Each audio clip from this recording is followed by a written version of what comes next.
was tired. He had been watching the stars for 12 hours straight, and his eyes hurt from staring at the screens. He was young for an astronomer, only 40 cycles old, and most of his work was boring. He checked signals from distant systems, made notes, and sent reports that nobody ever read. There were tall beings with pale blue skin and large dark eyes made for seeing in low light. They had been part of the Galactic Council for 800 years, and they were known for being careful and patient. Was very patient. He had to be. His job required him to sit alone in a small station at the edge of space and listen to the universe. Tonight was like every other night until it was not. The signal came from the Sol system. Almost missed it because he was thinking about going to sleep, but something made him look twice at his screen. There was a pattern in the static, a rhythm, something that was not natural. His hands began to shake as he ran the data through his computer. The signal was structured. It had meaning. It was not random noise from a dying star or radiation from old equipment. Someone was sending a message from Sol. But that was impossible. Everyone in the galaxy knew the story of Sol. It was a small yellow star with a small blue planet called Earth. Humans had lived there long ago. They were a young species, barely a few thousand years old when they discovered space travel. They had been loud, curious, and sometimes dangerous. The Galactic Council had watched them with worry. Then, 4,000 years ago, they went silent. Ships sent to investigate found nothing. The planet was dead. The cities were empty. Humanity had destroyed itself, just as many species had predicted. Earth became a forbidden zone, a warning to all young civilizations about what happened when a species grew too fast and thought too little. And now, something was sending signals from that dead world. Saved the data and sent an emergency message to the High Command. He did not sleep that night. He sat in his chair and listened to the signal repeat over and over, trying to understand what it meant. 3 days later, a military vessel arrived at his station. Admiral herself came aboard, which surprised greatly.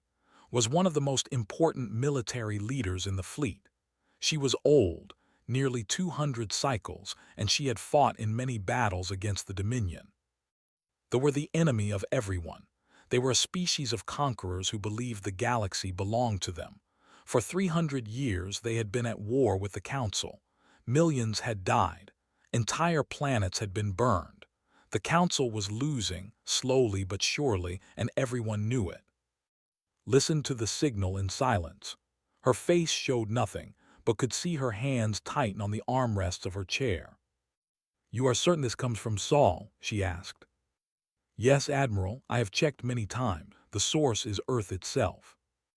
Was quiet for a long moment. Then she stood up and walked to the window. Outside, stars filled the darkness like scattered diamonds. "The Council will say it is a ghost echo," she said. "They will say our equipment is broken or that I am seeing things that are not there. Elder has already sent me a message telling me to ignore this." "Will you ignore it?" asked. Turned to look at him.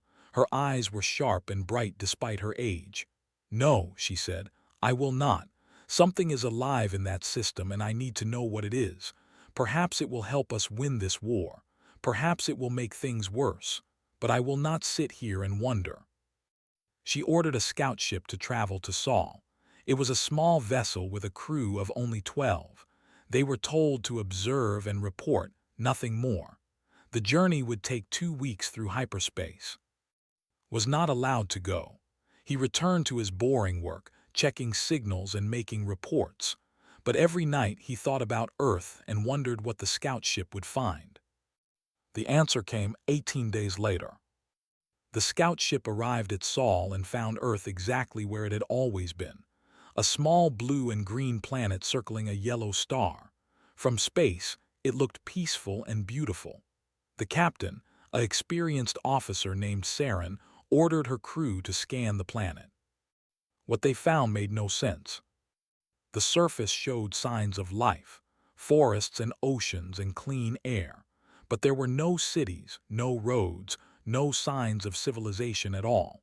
It was as if the planet had healed itself after humanity died. Then they found the signals. They were coming from below the surface, deep below in places where no natural cave systems existed. Something was living underground. Captain Saren was about to send a report to Admiral when everything changed. A ship rose from the planet. It came up through the clouds like a silver fish jumping from water. It was small, about half the size of the scout vessel. Its design was simple and clean, with no visible weapons. Saren ordered her crew to raise shields and prepare for contact. She opened a communication channel and spoke the standard greeting used by all Council species. There was no response. The human ship came closer.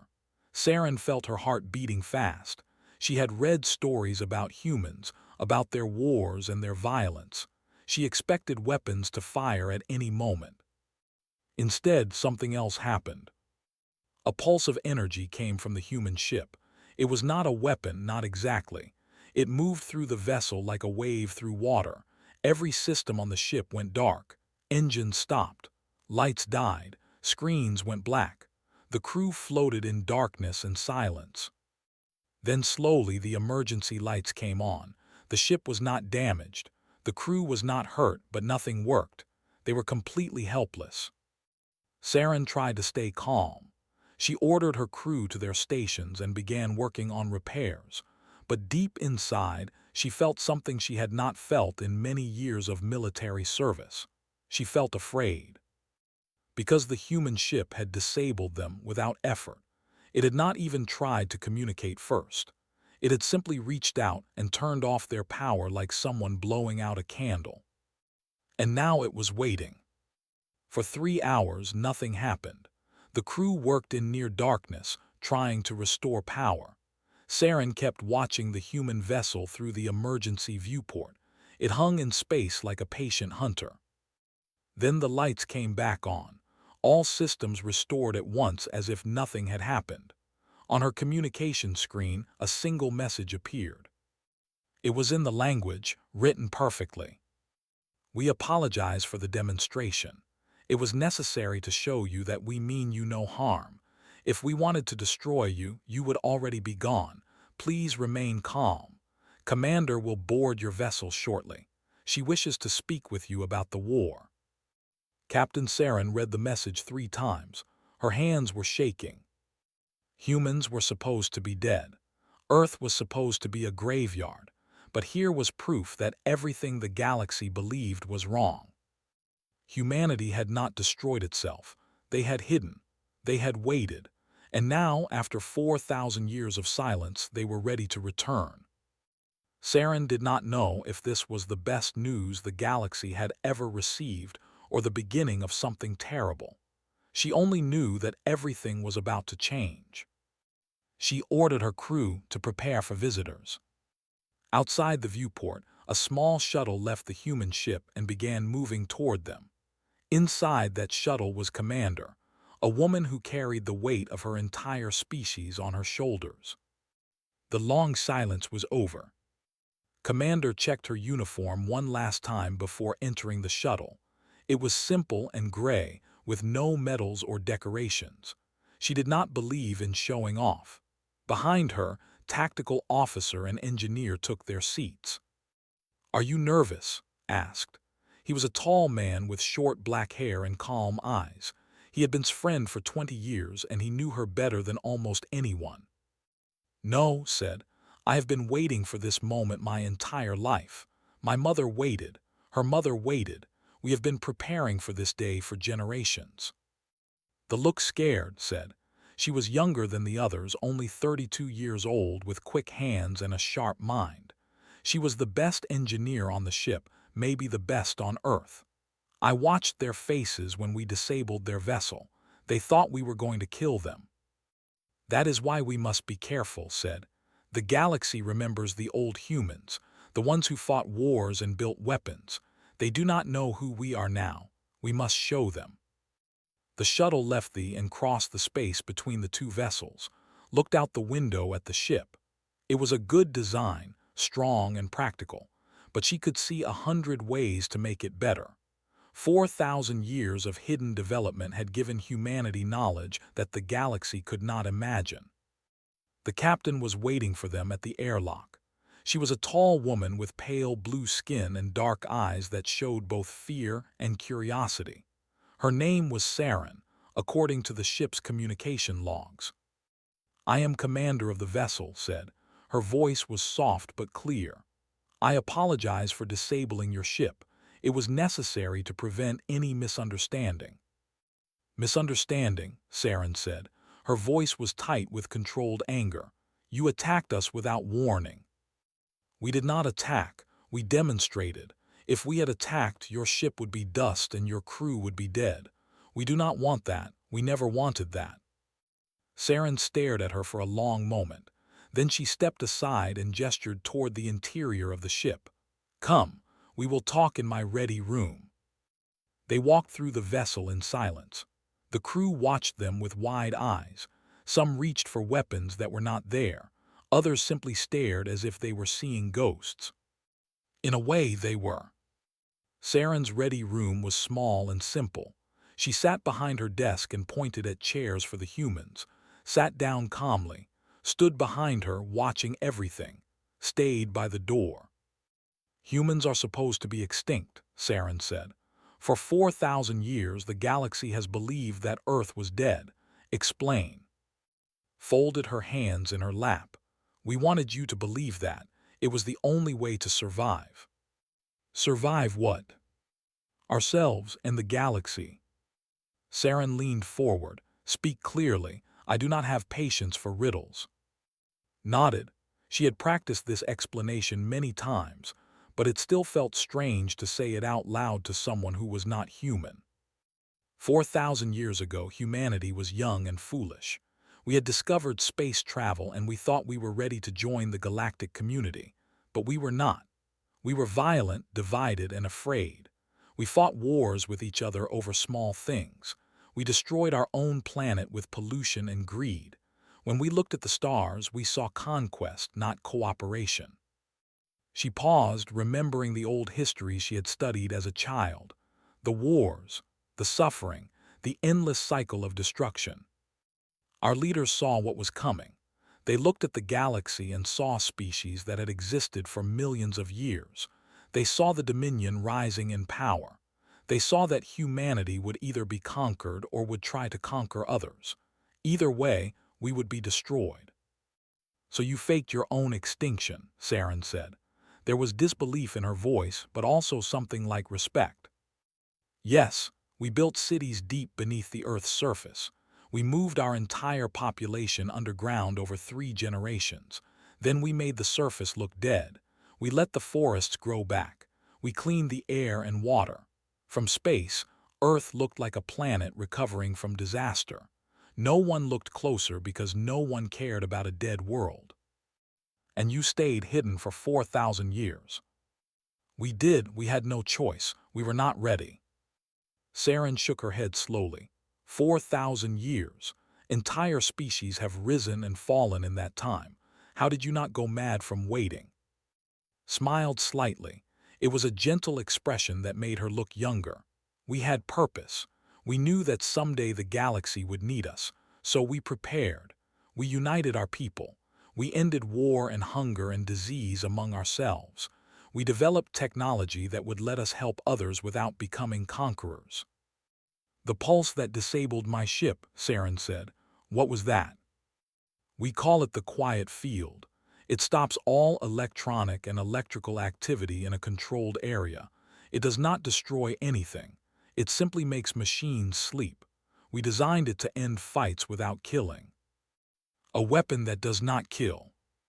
Many of our tools are like that. We spent 4,000 years learning how to solve problems without violence. It was the hardest lesson our species ever learned. Saren was silent for a long time. Her dark eyes studied his face, looking for lies or tricks, but there was nothing to find, was telling the truth. "Why now?" Saren finally asked. "Why reveal yourselves after all this time?" "Because of the war. We have been watching the conflict with the Dominion. We have seen the death and suffering. We have seen the Council losing ground year after year. We could not stay hidden any longer. You want to join the war. We want to end it. The words hung in the air between them. Saren's eyes widened slightly. End it? They have conquered 60 star systems. They have ships numbering in the thousands. The combined fleets of the Council cannot stop them. What can one species do? Stood up slowly. She walked to the window and looked out at the stars. Earth hung in the distance, blue and green and beautiful. We did not spend 4,000 years building weapons of war, she said. We spent them building something better. We can disable the fleet without firing a single shot.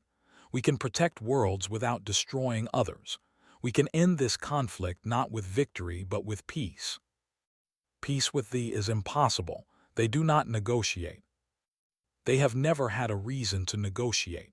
They have never met a force they could not defeat with violence. We will give them that reason. Turned back to face Saren. Her eyes were calm and steady. I need you to take me to the Galactic Council. I wish to speak with them. I wish to offer humanity's help. They will not believe you. They will think this is a trick. Perhaps, but I must try. Too many have died already. Too many worlds have burned. We cannot watch any longer. Saren stood up from her desk. She was taller than by almost a full meter, but somehow the human woman did not seem small. You are asking me to take an unknown species to the heart of Council space. If you are lying, if this is some kind of trap, I will be responsible for the greatest disaster in galactic history. I understand. The choice is yours. Saren looked at for a long moment. Then she looked at Anne, who had remained silent throughout the conversation. They seemed calm and patient like their commander. There was no threat in their eyes, no hidden anger. I will take you, Saren said. But if you betray us, I will find a way to destroy you myself. Nodded. I would expect nothing less. Thank you, Captain.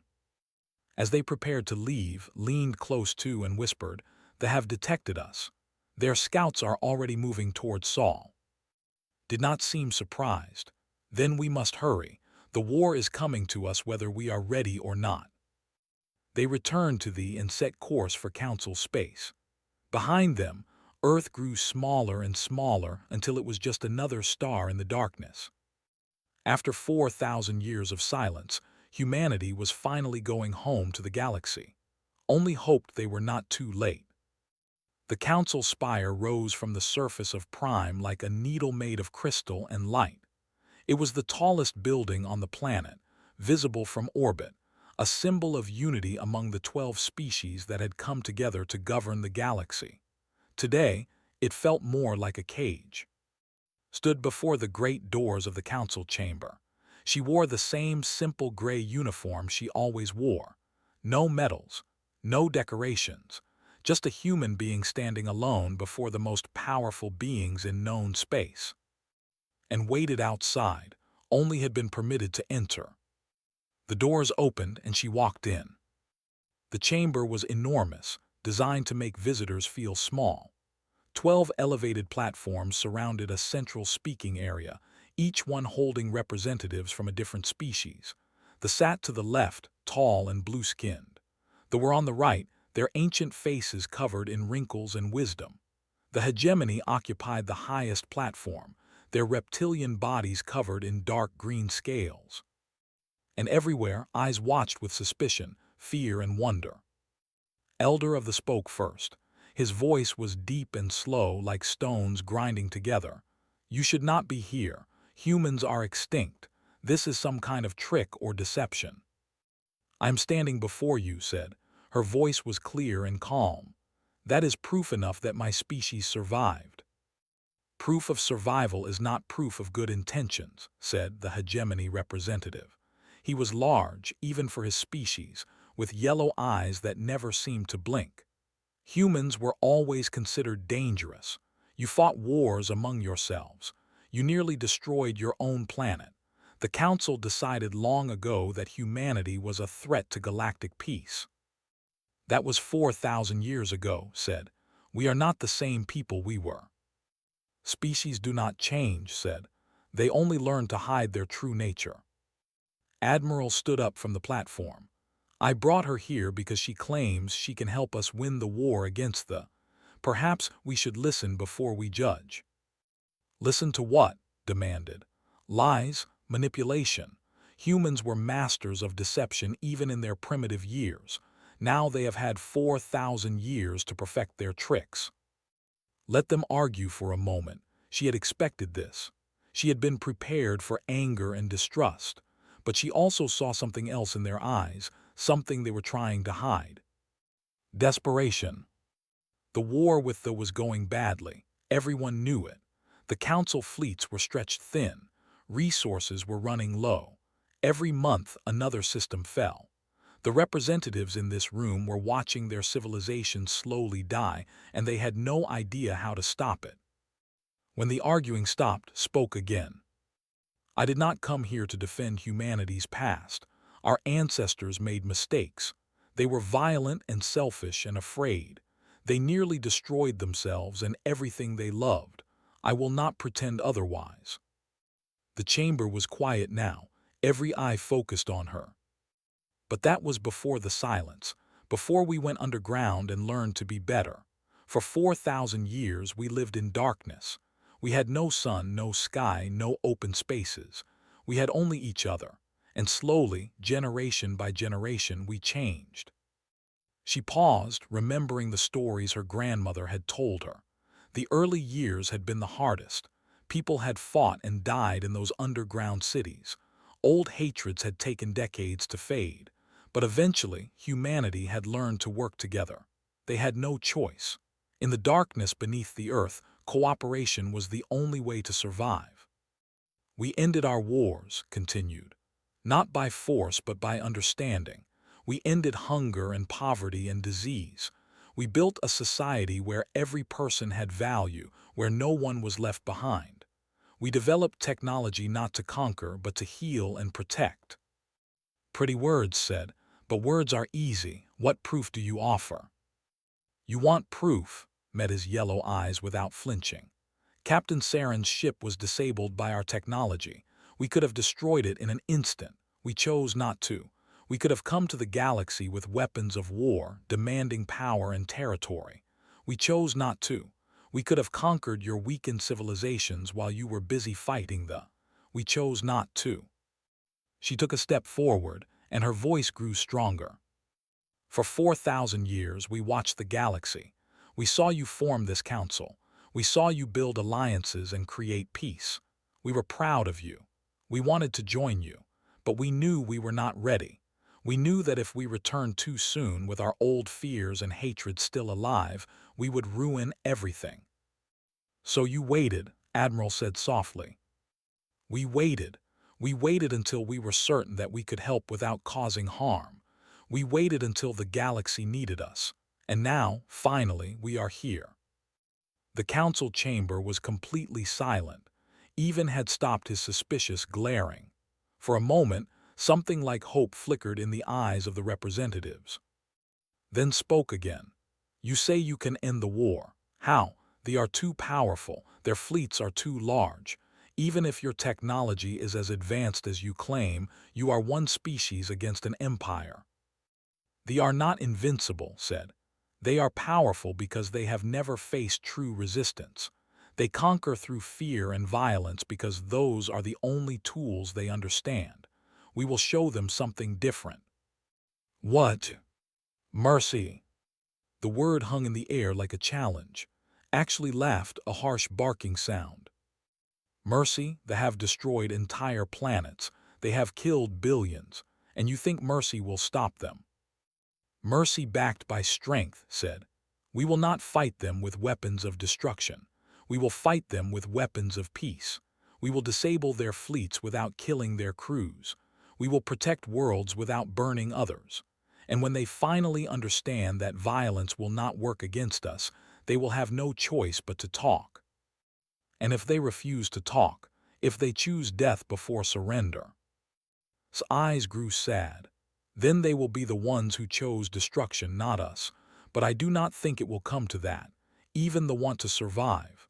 When they see that their only path to survival is peace, they will take it. The council representatives looked at each other. Some seemed hopeful, others remained skeptical. The debate continued for hours, voices rising and falling as ancient species argued about the fate of the galaxy. Stood in the center of it all, patient and calm. She had waited her entire life for this moment. She could wait a little longer. Finally, raised his hand for silence. We will take a vote. Those who support allowing humanity to act against The alarm cut him off mid-sentence. Red lights flashed across the chamber. Emergency signals screamed from every communication device. The representatives looked around in confusion and growing fear. Admiral was the first to check her personal screen. Her blue face went pale. She said, "A full invasion fleet, 40 warships, they are coming here to prime." Panic spread through the chamber. Representatives shouted orders into their communicators. Guards rushed in with weapons drawn. The Great Council spire, symbol of galactic unity, descended into chaos. Only remained still. His voice came through her personal communicator. "Commander, we have confirmed the approach. They will arrive in less than 2 hours. The Council defense fleet is badly outnumbered." "I know," said quietly. "What are your orders?" Looked around at the panicking council members. They had been so close to a decision. Now fear was driving them apart again. She raised her voice above the chaos. "Council members, please listen." Slowly the room quieted. Terrified eyes turned toward her. "You asked for proof that humanity can end this war. In 2 hours I will give you that proof. Please, stay here and watch. You are about to see what 4,000 years of preparation can do." She turned and walked toward the door. "Wait," called out. "What are you going to do?" Paused at the threshold. She looked back at the ancient with something like pity in her eyes. "I am going to show you what mercy looks like."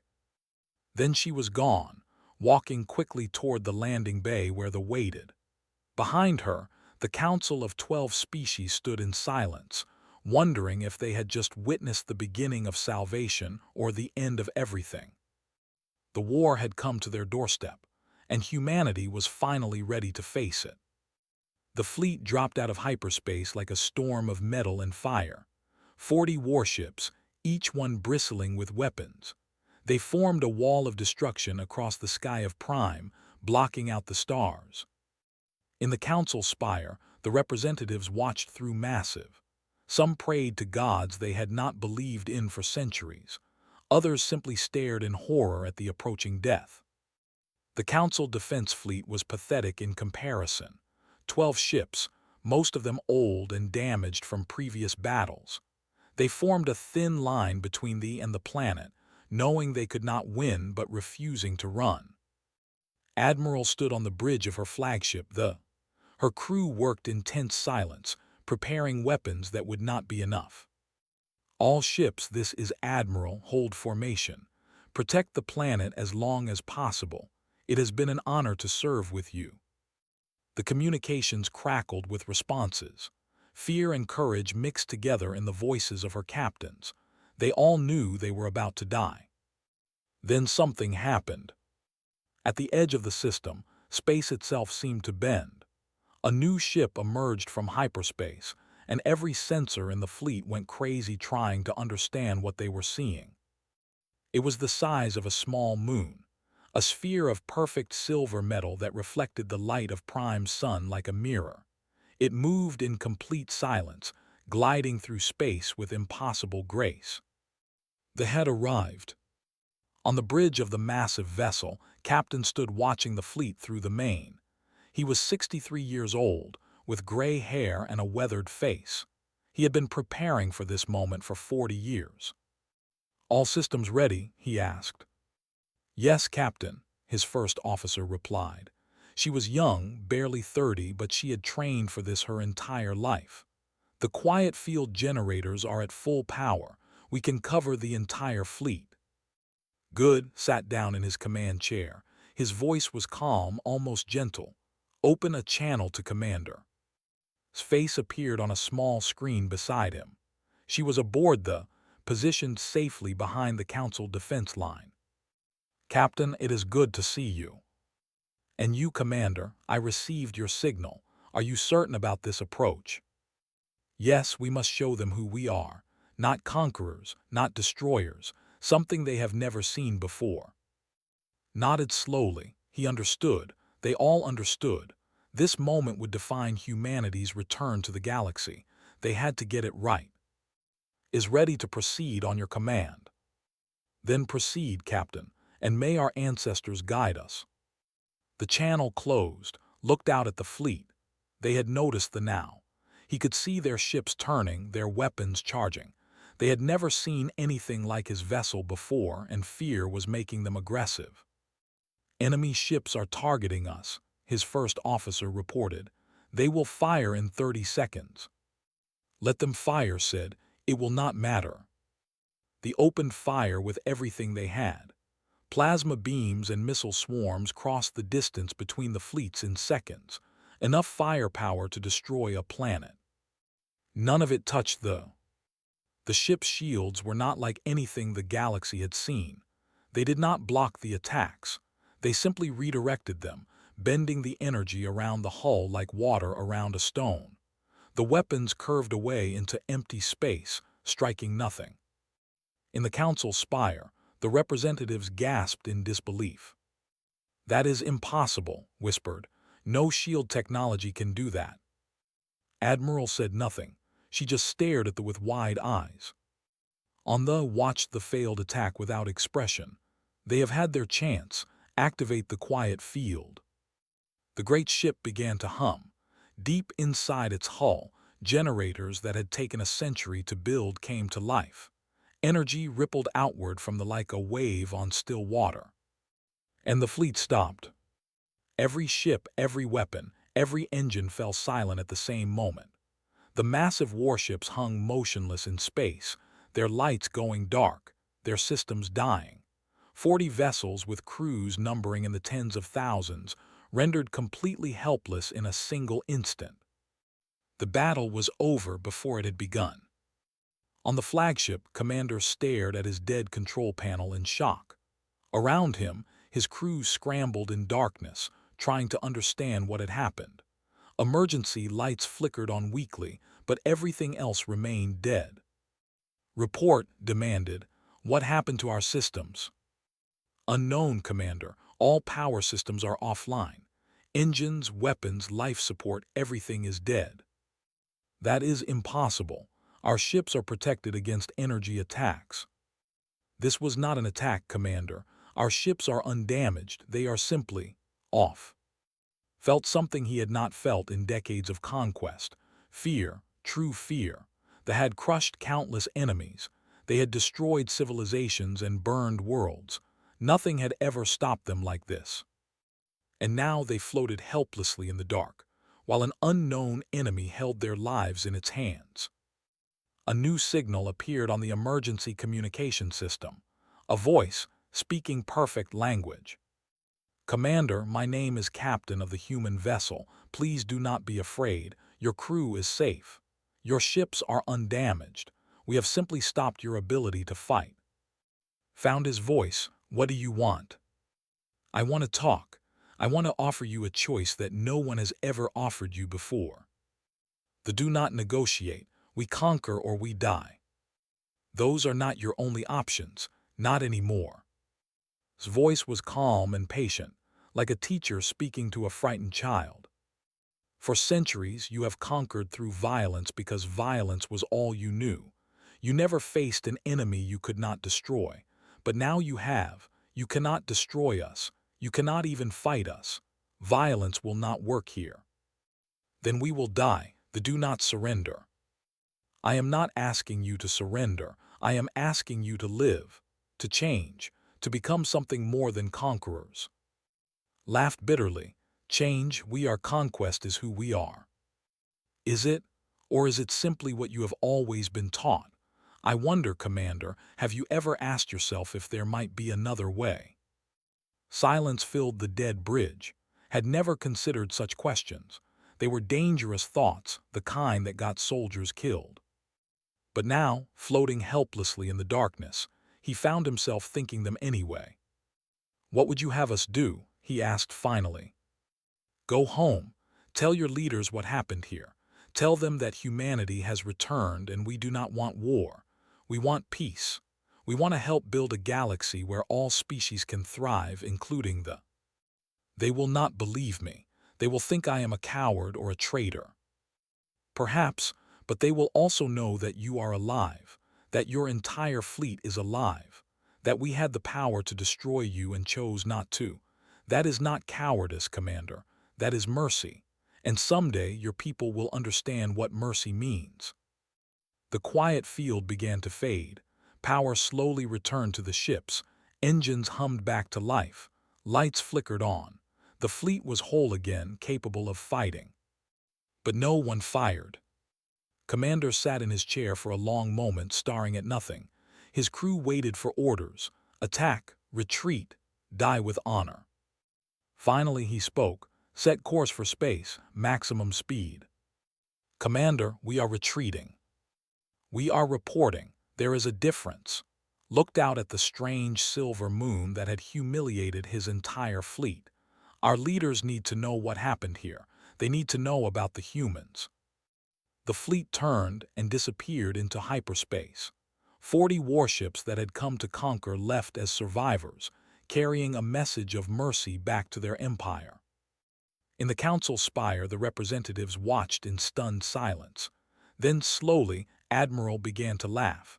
It was not a sound of humor but of relief, pure, overwhelming relief. "They did it," she said. "They actually did it." Shook his great reptilian head. "They let them go. They could have destroyed the entire fleet, ended the threat forever. Why would they let them go?" A new voice answered from the chamber entrance. Stood there, still calm, still patient. "Because dead enemies cannot learn. Dead enemies cannot change. Dead enemies cannot become friends." She walked into the room and faced the council. "We did not return to the galaxy to add more death to its history. We returned to help you build something better." Elder stepped forward slowly. His ancient face showed emotions that his species rarely revealed: wonder, hope, and perhaps just a little bit of fear. "You said you wanted to end this war. Is this truly possible?" Smiled gently. This was not a display of power, it was a promise. We did not return to rule, we returned to heal. Outside the great windows of the council spire, the stars shone bright and clear. They were gone. The council fleet was whole, and somewhere in the darkness, a silver moon waited patiently for the galaxy to understand what it had just witnessed. Humanity had returned, and nothing would ever be the same. 6 months had passed since the Battle of Prime. The galaxy was changing in ways no one had imagined possible. The Dominion had not collapsed in fire and blood as everyone expected. It had crumbled from within, piece by piece, as humanity worked with quiet determination to dismantle the machinery of war. Stood in the ruins of a colony world called Seven. They had burned it 3 years ago, killing millions and leaving nothing but ash and broken buildings. Now, new structures were rising from the destruction. Human engineers worked alongside builders and architects, creating something beautiful from something terrible. "The water treatment plant will be operational tomorrow," reported to through her communicator.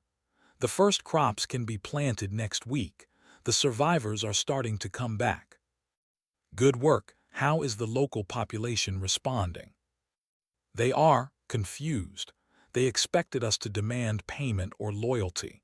When we told them we wanted nothing in return, they did not believe us." Smiled at the familiar story. It was the same everywhere. Species that had known only conquest and exploitation could not understand simple kindness. But slowly, day by day, they were learning. Give them time. They will understand eventually. On the other side of the galaxy, Captain sat across a table from Commander. The officer had become an unlikely ally in the past months. After returning home with news of his fleet's humiliation, he had expected execution. Instead, he had found a government in chaos. The leaders had tried to launch another attack against Prime that had stopped them again, and again, and again. Each time their fleets were disabled without a single death. Each time they were sent home with the same message: peace is possible. After the fifth failed attack, the Dominion had split apart. Some factions continued to call for war. Others, tired of endless defeat, began to listen to the strange humans who refused to kill them. Had become a leader of the peace faction. It was strange work for a soldier, but he was discovering that he was good at it. The Eastern Territories have agreed to the ceasefire, told. That leaves only the core world still resisting. They will come around, said. Give them time. You humans say that a lot. Give them time. We have patience. We can wait, shook his head slowly. They have never been patient. We have always taken what we wanted by force. This new way is difficult. The best things usually are. Why do you do this? You could have destroyed us. You could have conquered our territory and taken our resources. Instead, you rebuild our enemies' worlds and teach our children in your schools. Why? Was quiet for a moment. He looked out the window at the capital city below. It was a hard, angular place built for war. But here and there he could see small parks being planted, spaces where children might one day play. 4,000 years ago we were like you. We took what we wanted by force. We destroyed anything that threatened us, and we nearly destroyed ourselves in the process. But you survived. We survived because we changed. We learned that true strength is not about power over others. It is about the power to help, to heal, to build. That is why we do this, because we remember what we were and we never want to be that again. Considered these words. They were strange ideas for it to think about, but lately many things had become strange. On Prime, the Galactic Council was holding a special session. Representatives from all 12 species had gathered to witness something historic. Stood at the central speaking platform. She was not alone this time. Beside her stood, and dozens of other humans who had worked tirelessly over the past months. Behind them, projected on the great screens of the chamber, images showed the fruits of their labor. Rebuilt cities on devastated worlds, schools where children of different species learned together, hospitals that treated anyone who needed help, trade routes reopening, communication channels restored, a galaxy slowly healing from centuries of war. You have done what no one believed possible, Elder said. His ancient voice was filled with wonder. The Dominion is no more. The war is truly ending. Not because we destroyed them, said, but because we gave them a reason to change. They were not evil. They were afraid. They conquered because they believed the galaxy was a dangerous place where only the strong survived. We showed them that strength does not have to mean violence. Admiral stepped forward. On behalf of the Galactic Council, we wish to offer humanity a seat among us. You have earned the right to help govern the galaxy. The chamber fell silent, waiting for a response. It was the greatest honor any species could receive. Membership in the council meant power, influence, and a voice in all important decisions. Shook her head gently. Thank you, Admiral, but we must decline. Shocked whispers filled the chamber. Who had become one of humanity's strongest supporters, stepped forward in confusion. Decline, but you have done more for this galaxy in 6 months than the Council has done in centuries. Why would you refuse? Because we are not here to lead you, said. We are here to walk beside you. If we took a seat on the Council, we would become rulers. We would make decisions for others. And eventually, we would become the very thing we left Earth to escape. She looked around at the gathered representatives. These strange, wonderful beings from across the stars. Each one was different. Each one was valuable. Each one deserved to choose their own path. The galaxy does not need another species telling it what to do. It needs friends, partners, teachers sometimes and students other times. That is what we want to be. Not your leaders, but your neighbors. The council was silent for a long moment. Then, slowly, began to make a strange sound. It took the younger species a moment to realize that the ancient was laughing. 4,000 years, he said. 4,000 years of hiding and preparation, and you come back asking for nothing but friendship. I do not know if your species is the in the galaxy or the strangest. Perhaps both, said with a small smile. Later that evening, stood on a balcony high above the capital city. Ships from a dozen species filled the sky, their lights twinkling like colored stars. In the streets below, children of different races played together, their laughter rising up into the night. Her communicator buzzed. It was calling from Earth. Commander, the first non-human visitors are landing. Representatives from and the hegemony. They want to see our cities, our schools, our hospitals. How are our people receiving them? With open arms. The children are especially excited. Many of them have never seen an alien before. Felt warmth spreading through her chest. For 4,000 years, humanity had lived in darkness, waiting for this moment. Now, finally, they were welcoming the galaxy into their home. Thank you, tell them I will be there soon. She closed the channel and stood quietly, watching the lights of the city below. Behind her, she heard footsteps, and had come to join her. It is beautiful, is it not? Said. The peace, I never thought I would live to see it. We waited a long time for this, added. Sometimes I wonder if it was worth it, all those years underground, all those generations who never saw the sun. Considered the question. It was something she thought about often, the sacrifices of the past, the patience of their ancestors, the long, dark centuries of waiting. My grandmother used to tell me stories, she said, about the old days before the silence. She said humans used to look at the stars and dream of conquest. We wanted to explore and discover, but we also wanted to own, to control, to dominate. She paused, watching a ship glide gracefully across the night sky. The silence changed us. We learned that the greatest achievements are not the things we take, but the things we build, not the enemies we destroy, but the friends we make. We waited 4,000 years because we had to become worthy of the galaxy, and now, finally, I think we are. Put a gentle hand on her shoulder. Your grandmother would be proud. All of our grandmothers would be proud, and our grandfathers and their parents before them. Every generation that lived and died in darkness so that we could stand here in the light. They stood together in comfortable silence, three humans watching a galaxy begin to heal. Far below, in the streets of the capital, a group of children had gathered around a human woman who was teaching them a song from Earth. Their voices rose together, different species singing the same melody. On a distant world, soldiers laid down their weapons and began learning how to farm.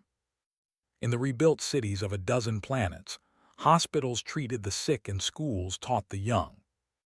And on Earth, deep in the underground cities that had sheltered humanity for 4,000 years, lights were finally going out. The tunnels and caverns that had been home to countless generations were being opened to the sky. For the first time sunlight was streaming into the darkness. Smiled at the thought. Earth had been silent for so long, but in that silence, humanity had learned the most important lesson of all. True strength was not about power or conquest. It was about patience, compassion, and the courage to be better than you were before. The long silence was over, and the new dawn had finally begun. Somewhere in the darkness between stars, the hung motionless, keeping watch over a healing galaxy. Its crew went about their duties with quiet efficiency, ready to help wherever they were needed. On the bridge, Captain sat in his chair, looking out at the endless expanse of space. He thought about his grandfather, who had been a soldier in the last of humanity's underground wars. The old man had died hopping for peace, but never believing it was possible. "It is possible," whispered to the memory. "We made it possible. We just had to wait long enough to become worthy of it." The stars shone back at him, bright and beautiful and full of promise. The galaxy was no longer a battlefield. It was becoming a home. And humanity was finally where it belonged.